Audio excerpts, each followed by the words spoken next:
I had an amazing weekend. I went to the San Diego Decompression event. It's not really a party, although it is a party. It's an event. It's a weekend of music, workshops, reconnection. And you know what? It was like medicine to me. It was exactly what I needed. I kind of was spinning out in intellectual thoughts, in spiritual confusion, in occupational zealousness. And so this opportunity to reconnect and get in touch with my truth was so critical. And so I was a part of a number of conversations and philosophy ramblings and spirituality focusings that I wanted to just take a moment today to talk through some of these ideas. Before doing so, I want to remind everyone that this is the belief buffet. That means every idea shared is something that has helped me, but it is not to be taken as truth. I am not an authority on any of these ideas. They are ideas that float through me and help me process. And if it tastes good, then chew on it for a while. If it does not taste good, spit it out. It's buffet. Okay, I wanted to start with a reading from the book by Alan Watts, the book on the taboo against knowing who you are. And there is a passage here where he talks about the kind of a creation story that he uses to explain to children. And since I'm always on a quest for a beginner's mind, I thought this was a good place to start because it is certainly helpful to me. Okay, this is his explanation of the universe. There was never a time when the world began, because it goes round and round like a circle, and there is no place on a circle where it begins. Look at my watch, which tells the time. It goes round, and so the world repeats itself again and again. But just as the hour hand of the watch goes up to 12 and down to 6, so too there is day and night, waking and sleeping, living and dying, summer and winter. You can't have any one of these without the other, because you wouldn't be able to know what the black is unless you had it side by side with the white, or white unless side by side with black. In the same way, there are times when the world is and times when it isn't. For if the world went on and on without rest forever and ever, it would get horribly tired of itself. It comes and it goes. Now you see it, now you don't. So because it doesn't get tired of itself, it always comes back again after it disappears. It's like your breath. It goes in and out, in and out. And if you try to hold it in all the time, you feel terrible. It's also like the game of hide and seek, because it's always fun to find new ways of hiding and to seek for someone who doesn't always hide in the same place. God also likes to play hide and seek. But because there is nothing outside God, he has no one but himself to play with. But he gets over this difficulty by pretending that he is not himself. This is his way of hiding from himself. He pretends that he is you and I and all the people of the world, all the animals, all the plants, all the rocks, and all the stars. In this way, he has strange and wonderful adventures, some of which are terrible and frightening. But these are just like bad dreams, for when he wakes up, they will disappear. Now, when God plays hide and pretends that he is you and I, he does it so well that it takes him a long time to remember where and how he hid himself. But that's the whole fun of it. Just what he wanted to do. He doesn't want to find himself too quickly, for that would spoil the game. That is why it is so difficult for you and me to find out that we are in God in disguise, pretending not to be himself. But when the game has gone on long enough, all of us will wake up, stop pretending, and remember that we are all one single self, the God who is all there is and who lives forever and ever.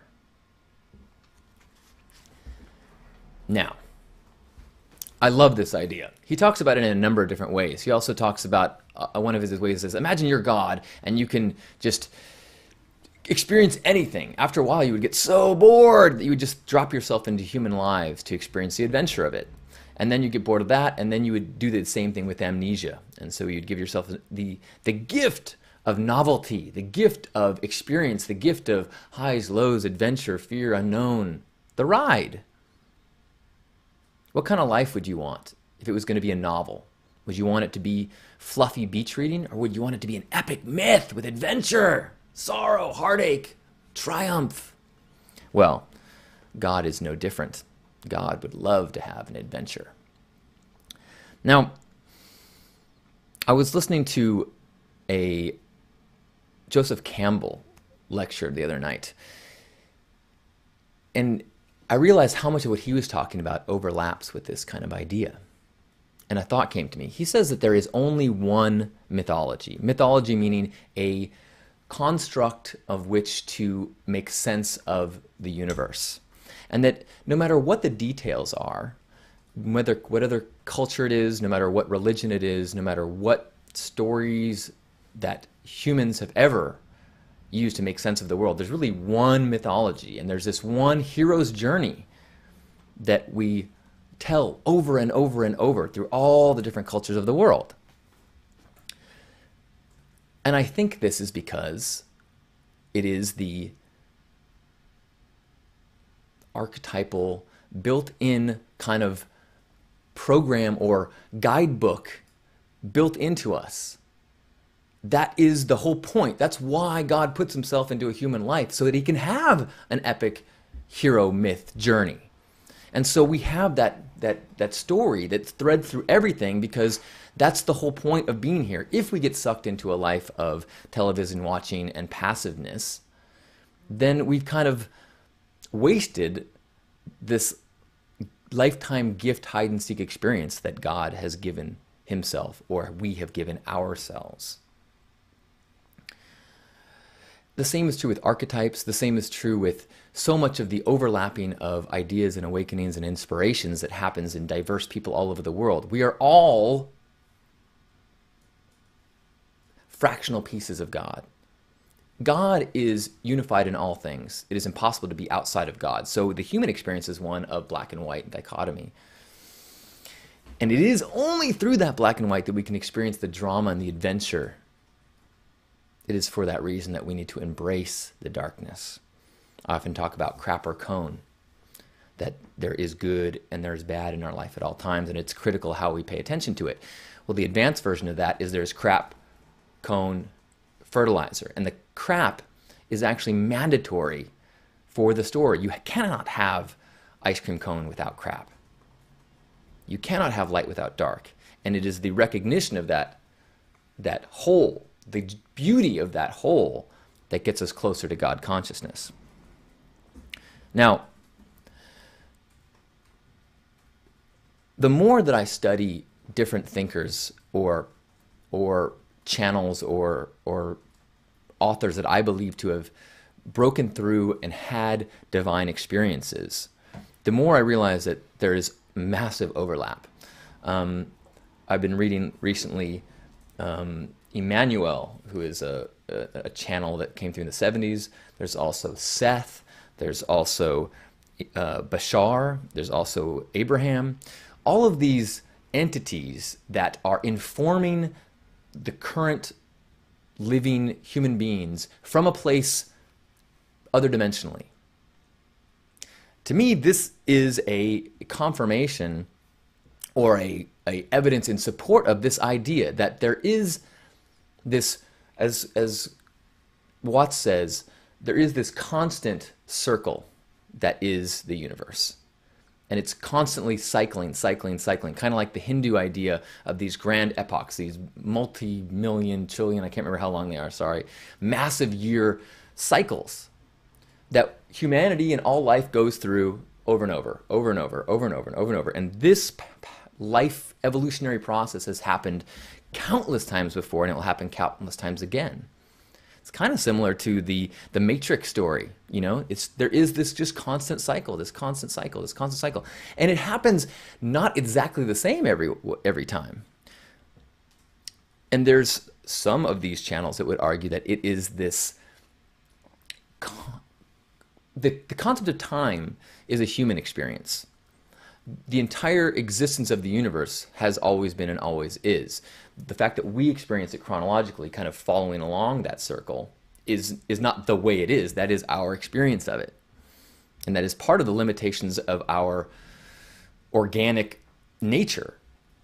We only have a fractional we only have a fractional piece of the audio spectrum and the visual spectrum. And the same is true of, we have a fractional concept of time. Time is our experience of fractional consciousness. I know, these are big ideas, but it's been a big weekend. So, if there is this constant cycling, then that makes some sense with these channels who are in different parts of this constant, ongoing, grand, eternal epoch, and that are from this place of integration, by choice, visiting different parts of the cycle, communicating with human beings. And it is from this place that these truths come through.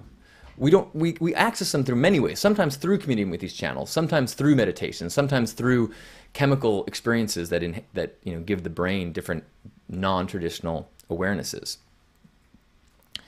And one of the neat things that Campbell talks about in his discussion of this mythology is that there's two different types of religions. One is that creates a story and focuses on the story, and there's one that focuses it as a metaphor. And if you get focused on the details of the story, you will try to make it integrate into your personal experience, and you will be in hell. If you can see the story as a metaphor, you can fit into it, however makes sense according to your reality, because every reality for every person is constantly different. That's why Gandhi said all religions are true. He recognized that everybody's path to truth is unique. And so you have to have a metaphorical understanding of spirituality of the universe. Otherwise, you'll always be at odds with that explanation. And so Campbell goes through all the faiths and the religions of the world and is able to fit these stories into the mythology, into this one basic storyline. I encourage you to try to find, I'll try to get a written example of what he was talking about with the Jesus myth, and how it is, if you take out the details and attach yourself to the symbols, it's very easy for any spiritual path to be plugged in, which is the same experience that I had when I was spending so much time with my grandfather. We differed in our stories about what the universe was, who saviors were, what heaven might be. But we were able to find that if we didn't discuss the details, then the truths of these metaphors, the truths of these momentums and directions of love, of the unknown, of the one, of connection, that these are very easy to just connect and see the brotherhood in all faiths, in all paths.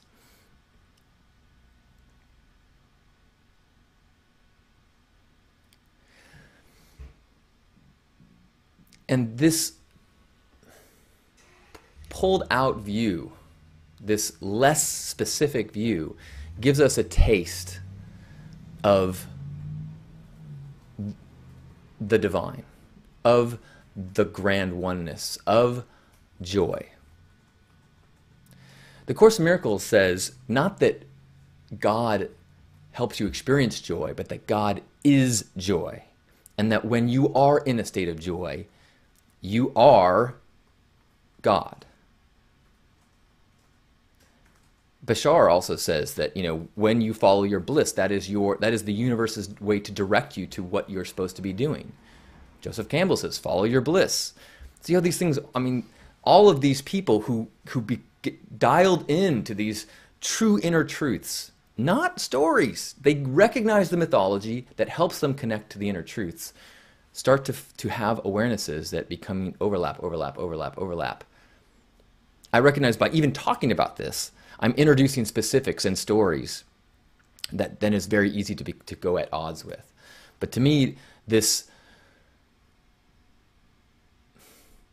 idea that we are experiencing a human fractional experience by choice, as part of the divine, as part of the whole, choosing this adventure is a massively empowering idea, because then you have to go, all right, where's my hero's journey?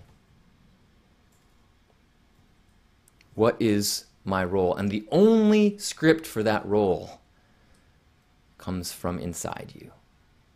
There is no authority, there is no teacher, there is no guru, there is no text that can tell you what that path is for you. It was set up for you way back before you gave yourself amnesia as God, and it is the gift of that ride that allows us to try to find our way. That's why every time you meet someone, you have to recognize that they are God too, on that same path of trying to wake up. That's why a guru has that glow, because they can look into everyone's eyes and go, I know who you are. That's why so many gurus are smiling. That's why the Buddha is seen smiling. That's why the Dalai Lama giggles. He gets it. Buddha says, when you finally figure it out, you will reach back your head, stare at the clouds, and laugh. The whole concept of namaste is that, right, this isn't me trying to figure this out. This is me remembering that it's just one. And as I look into your eyes, I can remember that a little bit more. Thank you. So with that, I say, thank you. Thank you for shining your truths. Thank you for being ever more in line with your truth. Thank you for listening to your heart. Thank you for reflecting the divine. Namaste. Now let's have a hug. Grab yourself by the shoulders. And as you squeeze these shoulders, just kind of have a moment of marvel that in all the matter in the universe, your consciousness got thrown into this incredibly able piece of machinery, this self-healing, filled with massive amounts of receptors, filled with the ability to be conscious and witness the universe as it unfolds from a single place, from the God consciousness that is all one. We have to be a human form to experience the gift of this little pinhole. What a magical thing. And as we squeeze these arms, we're grateful for the physical body, and we're aware that it is just a shell. We're also aware that this personality that we've been building as we grow and make sense of this world and our culture is just more tools and constructs, and that this personality, this set of values, this physical location we grow up with, all of these things is part of this game that we have played with ourselves as divine lights to allow ourselves to experience this life. We've chosen it. We've been gifted it. And it's up to our pace to unroll, unravel, and receive until we reconnect in deeper and deeper ways with the one, with all, with ourselves. Let's take a deep breath.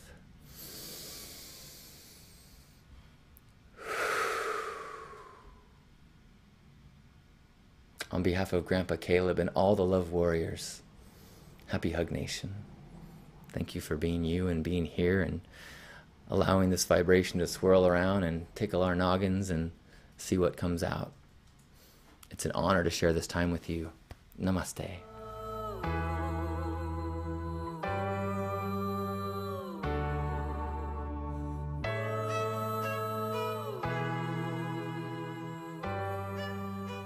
You only live once. Enjoy the color.